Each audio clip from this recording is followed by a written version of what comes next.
Hi guys, today we're going to talk about how quick and easy it is to make homemade broth, and I'm actually going to demonstrate it and show you. I'm hoping after this you won't be so intimidated by the process of making broth because you're going to see how simple it is. If you watch a few of my other webinars, I talk about how incredible the health benefits are of bone broth and meat stock. I did a post on my blog at susanjohnson.com talking specifically about how broth can actually help people with cancer, with autoimmune disease, all kinds of different health challenges. So today we're going to make chicken broth, and this I believe is probably the most tolerable for people. It's very comforting, it's very soothing to the stomach, and it's very simple to make. So I'm going to start with an organic pastured chicken. Okay, you guys, the difference between organic free range that you buy at the store.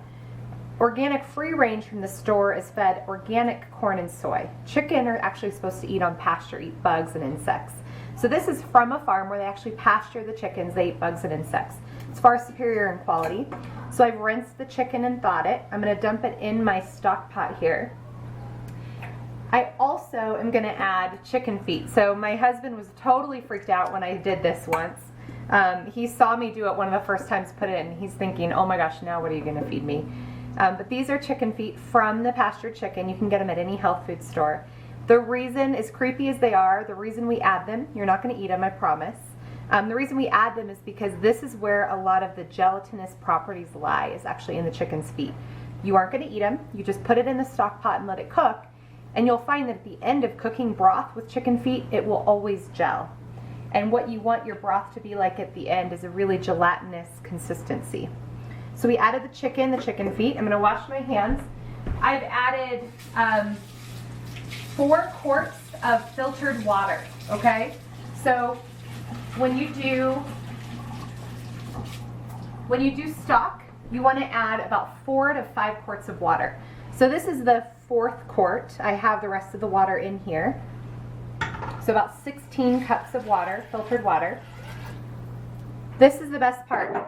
I'm going to take 2 carrots. I've washed them. I do not cut them. I do not peel them. All I do is wash them. Put them in the stock pot. I'm going to take, the reason I'm doing 3 onions is, as you can see, these are pretty little. Usually you just need to use 1 large onion. I am not peeling them or cutting them. I'm putting them in the pot. Super simple. Same with the celery. The celery's been rinsed. I'm not cutting it or doing anything with it. Put it in the pot. Usually you just need about 2 stalks. I'm going to use this one broke, but 1 clove of garlic, head of garlic. I am not peeling them or cutting it. And the parsley's for the end. So then I'm going to take some raw apple cider vinegar, and you usually use about 2 tablespoons. I'm going to just kind of guess here. And I pour that in. Now, what you're going to do once you have all of this in here and you've added the raw apple cider vinegar, you're actually going to let it sit for about 30 minutes. And what that's going to do is the raw apple cider vinegar, during that time before the heat comes on, helps pull and extract a lot of the minerals out of the bones. So you're going to let it sit for 30 minutes. We're going to pretend that it's sat. I'm going to cover it. I put it on my back burner, and I'm going to turn it to high. So we want it to boil. We want to bring it to a boil. Once it boils, I use a spoon to skim off the top, okay? Because a lot of the impurities will rise to the top and almost look like a foam. So I use a spoon, I skim off the top, put it in a bowl, and dump it. Then I lower it to low, and I will let my broth cook anywhere from 12 to 48 hours. Once it's done cooking, you turn it off.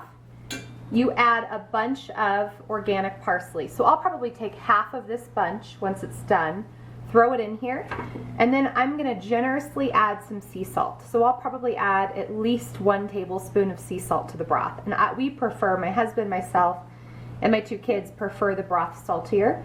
So you can add to taste. You can also salt each individual mug of broth. And then once that's done, I let it sit. So it's turned off. I've added the parsley. I've added the salt. I let it sit, and then I strain it. So what I do is I use a big strainer like this. I hold it over the bowl, and I carefully dump the entire contents of the pot into the strainer. So the whole chicken will usually land in here along with the feet and the vegetables. I pull that out, and then what you have is the liquid. So I get rid of the vegetables. I don't reuse them. I get rid of the chicken feet. What I do use is the meat. So once the meat's cooled, I let it sit for a little bit.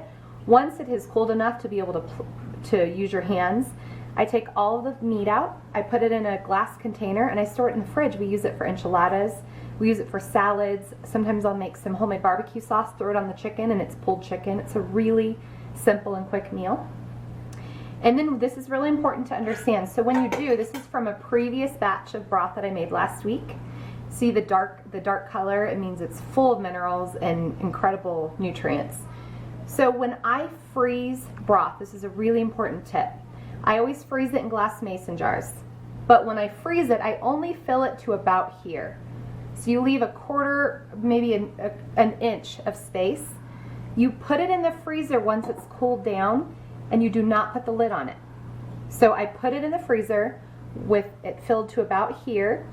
I don't put the lid on, and I let it freeze. Once it's frozen, I then screw the lid on. I've destroyed hundreds of glass mason jars not doing it properly. So in order to save your broth and not have the mason jar bust, fill it to here, freeze it without the lid, and then screw the lid on top.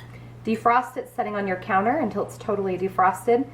And again, the property is going to be very gelatinous, so it'll be almost like pudding or jello. You're not going to drink it that way, obviously. You'll heat it up in a little saucepan and enjoy it. You can add it to soups, you can cook beans with it, rice, whatever you enjoy, but we try to make an effort to have at least a mug a day. Simple. So that's how you make broth. You can go to seasonjohnson.com, look on my blog under chicken broth, and you'll find the recipe on how to make this. Thank you guys for watching.